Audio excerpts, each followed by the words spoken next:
বিজয়ের মাস ডিসেম্বর অতিক্রম করছি আমরা। মহান বিজয় দিবসের দেরি নেই আর। এবার আমরা পালন করব বিজয়ের ৪২ বছর। এই দীর্ঘ সময় আমরা যে স্বপ্নের দেশটি গড়ে তুলতে চেয়েছি তার কতটুকু পেরেছি আর কতটুকু পারা যায়নি তরুণদের ভাবনা থেকে, তাই তুলে আনার চেষ্টা করব এবারের ফুরি চাপিস্টিক ইয়ুথ ক্লাবের মূল আয়োজনে।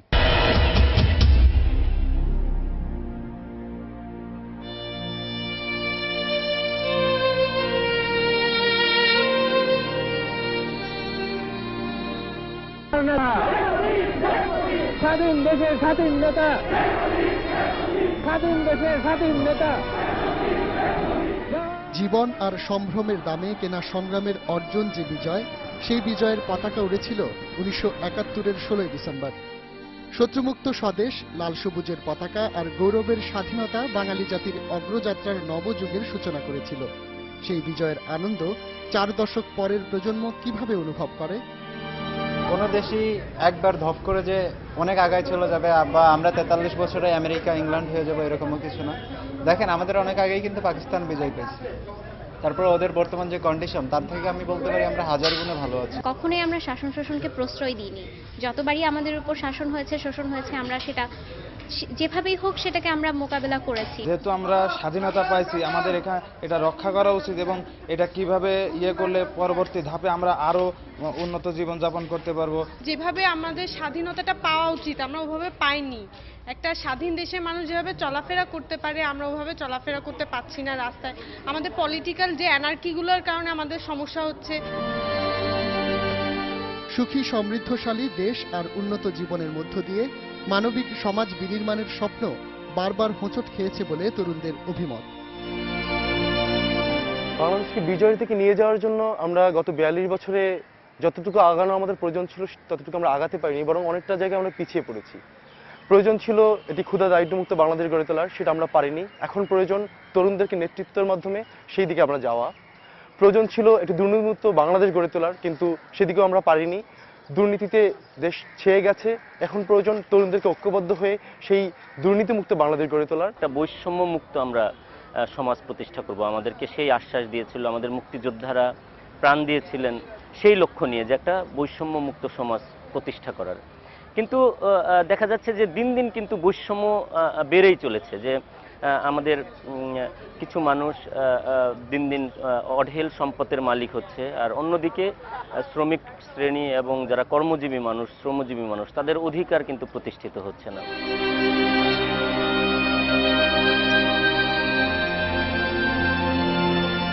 মুক্তিযুদ্ধের চেতনা ধারণ করে দেশের রাজনীতি, অর্থনীতি, সমাজনীতি কিংবা শিক্ষানীতি কোনো কিছুই সমন্বিতভাবে এগোয়নি বলে মনে করেন এই প্রজন্মের তরুণরা। যে গণজাগরণ মঞ্চের যে সৃষ্টি হয়েছিল সেটা কিন্তু সেই কাঙ্ক্ষিত বিজয় আমরা এখনো পর্যন্ত অর্জন করতে পারিনি বলেই কিন্তু আমরা রাজপথে নেমে এসেছিলাম, এবং সেই বিজয়ের কাঙ্ক্ষিত যে লক্ষ্যটা সেটা আমরা অর্জন করতে পারবো যে সময় আমরা 1971 সালে মানবতা বিরোধী যে রাজাকাররা যারা ছিল, নিজামী, সাইদি, মুজাহিদ, ওদেরকে, কাদের মোল্লা, তাদেরকে যখন ফাঁসির দড়িতে আমরা ঝুলাতে পারবো। এর আগে পর্যন্ত আমরা মনে করি না যে এই ৪২ বছরে আসলে প্রকৃত বিজয় বাংলাদেশের মানুষ অর্জন করতে পেরেছে। কাগজে কলমে আমরা যেদিন বিজয় অর্জন করেছি, শুধুমাত্র সেই বিজয়টাকেই আমরা প্রতি বছর উদযাপন করি, এবং এবারের বিজয়টা হবে একদমই অন্যরকম, এবং এই বিজয়টার মাধ্যমে ইনশাল্লাহ আমি এবং আমাদের পুরো তরুণ প্রজন্ম বুঝে যাবে এবং জেনে যাবে যে এটাই আমাদের আসলে সত্যিকার অর্থে চূড়ান্ত বিজয়। দেশপ্রেমিক মনন চর্চা, মুক্তিযুদ্ধের চেতনা ধারণ করার মধ্য দিয়ে ব্লগে, অনলাইনে, রাজপথে, শিক্ষাঙ্গনে দেশ কিংবা বিদেশে ছড়িয়ে দিতে চায় বাংলাদেশের সংগ্রামী ঐতিহ্য আর অর্জনের কথা। এবারের বিজয় দিবসকে ধারণ করবার যে উপযুক্ত জায়গাটি হচ্ছে আমাদের মহান জাতীয় সংসদ। তো সেখানে আমরা সারা দিনব্যাপী কর্মসূচি দিয়েছি। সকাল থেকে আমাদের দেশীয় যে সাংস্কৃতিক সংগঠনগুলো, বিভিন্ন সাংস্কৃতিক গোষ্ঠীগুলো, নানান ধরনের আমাদের সাংস্কৃতিক বৈচিত্র্য রয়েছে, তাদেরকে আমরা আমন্ত্রণ জানিয়েছি। তারা অংশগ্রহণ করবেন, তারা গান গাইবেন, তারা আবৃত্তি করবেন, এবং দুপুর 2:30টা থেকে আমরা আমাদের ব্যান্ডের পরিবেশনা এবং বিদেশি যারা আমাদের বাংলাদেশের সহমর্মী যারা শিল্পীরা রয়েছেন, যারা বাংলাদেশকে নিয়ে কথা বলেন, বাংলাদেশের মুক্তিযুদ্ধের পক্ষে কথা বলেন, যারা অসাম্প্রদায়িক বাংলাদেশের কথা বলেন, আমরা তাদেরকে আমন্ত্রণ জানিয়েছি বাংলাদেশ নিয়ে গান গাইবার জন্য। এবং 4:30 আপনারা জানেন যে পাকিস্তান বাহিনী আত্মসমর্পণ করেছিল 4:31 আমাদের সোহরাওয়ার্দী উদ্যানে। সেই 4:31 আমরা আহ্বান জানিয়েছি দেশবাসীকে এবং প্রবাসীরা যারা বাংলাদেশিরা যারা বিদেশে রয়েছেন সবাইকে আমরা আহ্বান জানিয়েছি যে যে যে জায়গায় থাকবেন সেই জায়গায় দাঁড়িয়ে আমরা আমাদের প্রাণের জাতীয় সঙ্গীত গেয়ে এবারকার আমরা বিজয় দিবস উদযাপন করব। প্রজন্ম যোদ্ধারা বিজয়কে লালন করতে চায় আর দেশকে এগিয়ে নেয়ার দায়িত্ব নিতে চায়। সেই সাথে জাতীয় নেতৃত্ব এবং রাষ্ট্রীয় নীতি নির্ধারকদের কাছে দেশপ্রেমিক আচরণ প্রত্যাশা করে তরুণ প্রজন্ম। মেধা আর সৃজনী শক্তিকে কাজে লাগিয়ে নানা কল্যাণমূলক উদ্যোগ নিচ্ছে তরুণরা। তাদেরই একজন আলমাস। জীবনের প্রথমে হ্যাকার হিসেবে অভিযুক্ত এই সফটওয়্যার ইঞ্জিনিয়ার এখন ডেভেলপ করছে নতুন নতুন সফটওয়্যার। এবারের গল্প তাকে নিয়েই।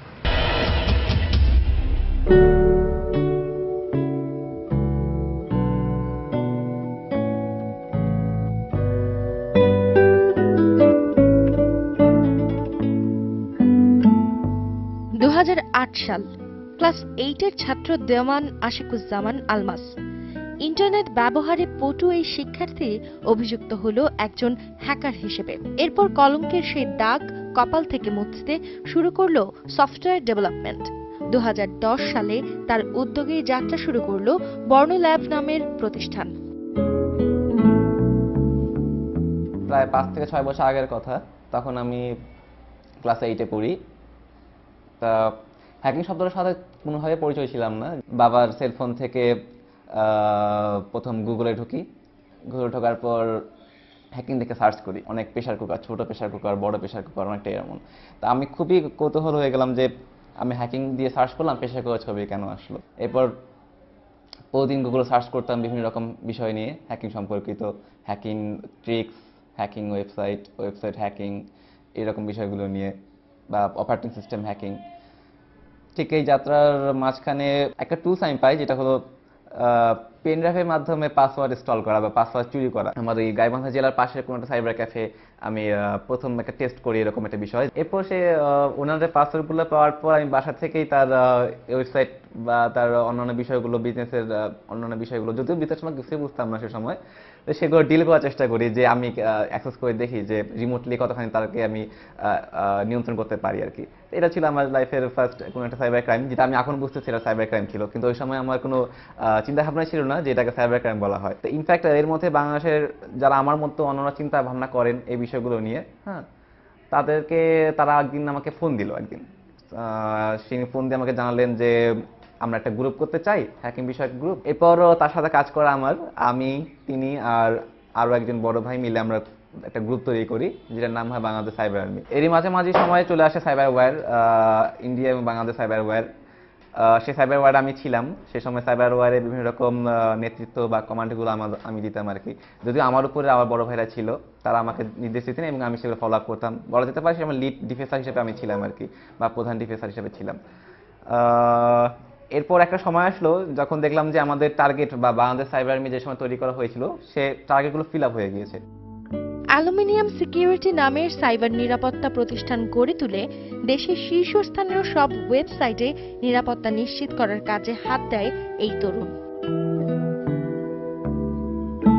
বাংলাদেশে যতগুলো বড় মাপের ওয়েবসাইট আছে বা যেগুলোকে বড় মাপের ওয়েবসাইটের মধ্যে ধরা হয়ে থাকে, সে ধরনের ওয়েবসাইটগুলোর ভালনারেবিলিটি বা দুর্বলতাগুলো খোঁজার চেষ্টা করি আমরা। যে ওয়েবসাইটগুলো অনেকগুলো ভ্যালুয়েবল ওয়েবসাইট, যেগুলো অনেক বেশি মূল্যবান, যে ওয়েবসাইটের তথ্য বা ডাটাবেসটা, হ্যাঁ, সেগুলো বেশিরভাগই দুর্বল। এই দুর্বলতাগুলো ফিক্স হচ্ছে, কিন্তু দুর্বলতা নতুন করে আবার তৈরিও হচ্ছে সাথে। এটাকে প্রিভেন্ট করার জন্য বা প্রতিরোধ করার জন্য আমার হয়তো বা কিছু করা প্রয়োজন আমার নিজ জায়গা থেকে। এমন কোনো সফটওয়্যার তৈরি করা গেলে কেমন হয়, যে সফটওয়্যারটা কাজ এমন হবে যে যেখানে ভিকটিমকে ক্ষতিগ্রস্ত না করে বা কোনো ওয়েবসাইটকে বন্ধ করে, প্রয়োজনীয় ওয়েবসাইটকে বন্ধ না করে যে ওয়েবসাইটগুলো বন্ধ করা প্রয়োজন সে ধরনের ওয়েবসাইট বন্ধ করতে পারে। ঠিক এরকম একটা বিষয় আমার মাথায় কাজ করে। তা এই বিষয়টা নিয়েই প্রথম তৈরি করি বিডি এন্ট্রিপন নামে একটি সফটওয়্যার, যেটি বাংলাদেশের প্রথম এন্ট্রিপন সফটওয়্যার ছিল। বিডি এন্ট্রিপন সফটওয়্যারের প্রজেক্ট সাকসেসফুল হওয়ার পর এমন কোন সফটওয়্যার তৈরি করার জন্য যে আমাদের কম্পিউটার অপারেটিং সিস্টেমে যে বিভিন্ন রকম অপ্রয়োজনীয় ফাইল থাকে, সেই ফাইলগুলো পরিষ্কার করার জন্য, এতে কম্পিউটার ফাস্ট হবে বা দ্রুত তাড়াতাড়ি কাজ করা যাবে, এই ধরনের বিষয়ে কাজ করে আর কি। তা আমি সফটওয়্যার নাম দিই ঝাড়ুদার। বেসিক্যালি ঝাড়ুদার বাংলাদেশের একটা ওয়ার্ড বা বাংলা ওয়ার্ড একটা, যেটা ঝাড়ুদার আমরা ইউজ করি বিভিন্ন রকম যে কোনো ব্যক্তি যে বিভিন্ন রকম রাস্তা বা ঘর পরিষ্কার করার জন্য, ঠিক এই স্বরূপ বা এই রূপক অর্থে আমি ঝাড়ুদার সফটওয়্যারটাকে বানাই আর কি। আলমাসের এই ধরনের উদ্যোগ দেশের শীর্ষ বিশ্ববিদ্যালয়, ব্যাংক, আইন শৃঙ্খলা রক্ষাকারী বাহিনী সহ জনপ্রিয় সাইটগুলোকে নিরাপদে রেখেছে।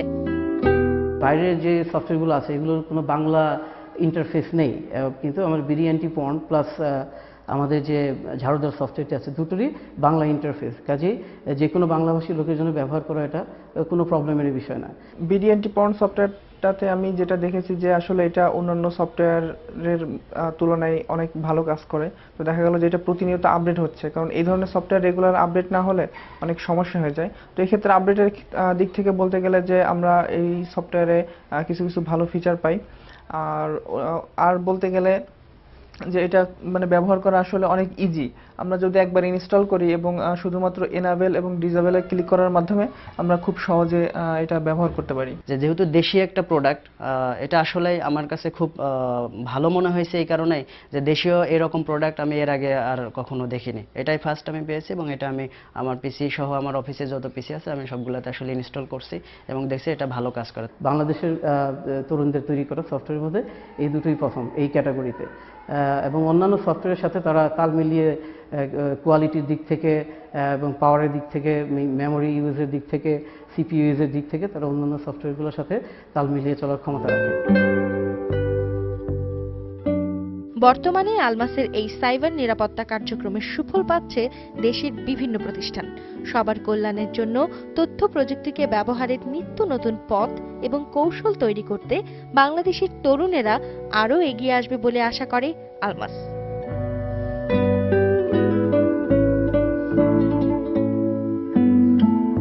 সপ্তাহ জুড়ে তরুণদের নানা আয়োজনের খবর জানানোর সময় হলো এবার।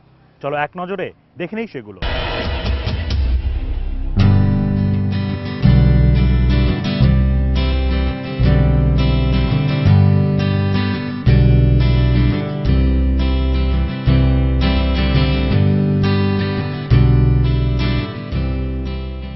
প্রকৃতির জন্য তরুণদের দরদ এবং দায়িত্বের প্রমাণ মিলেছে অনেকবার। সবসময়ই প্রকৃতি পরিবেশ সচেতনতায় ভূমিকা রাখতে চায় নবীন প্রাণ। তাদের মাঝে সেই প্রত্যয়েরই ছায়া দেখা মিলল এবারের জাতীয় প্রকৃতি উৎসবে। আমাদের নিজেদের ঘরের ড্রয়িং রুম যেমন আমরা নোংরা করে রাখি না কিংবা রাখতে পারি না, এটা যেমন আমাদের অভ্যাসের মধ্যে নেই, তো আমাদের নিজেদের কলেজ, নিজেদের শিক্ষা প্রতিষ্ঠান, রাস্তাঘাট কিংবা আমরা যে জায়গাগুলোতে বেড়াতে যাই সেই জায়গাগুলো কিন্তু আমাদের দেশের কি ড্রয়িং রুম, সেগুলো আমরা নোংরা করতে পারবো?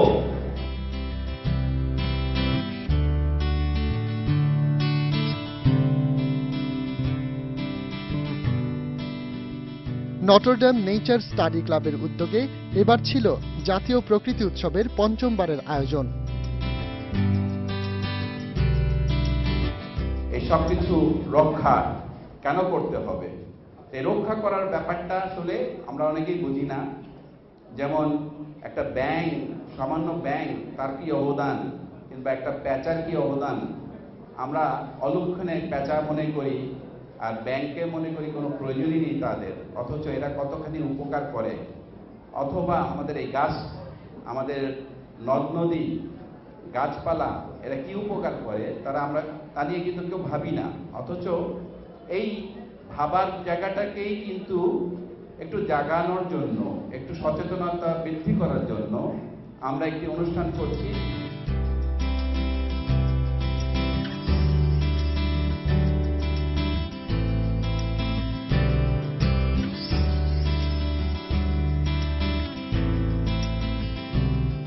দুদিনব্যাপী এই আয়োজনে ক্লিন বাংলাদেশ প্রোগ্রাম উদ্বোধন হয়, আর এর সাথে ছিল nature olympiad, photography exhibition, project launching.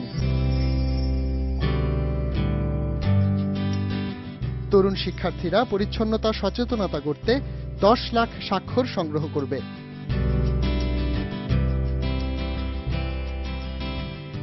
আমাদেরকে ইমেল আর SMS করতে ভুলো না। আমাদেরকে ইমেল করো youthclub@সময়news.tv।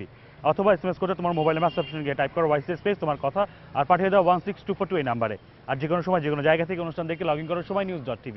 আজ এই পর্যন্ত, আগামী সপ্তাহে আবারও দেখা হবে। সে পর্যন্ত সঙ্গে থাকো সময়।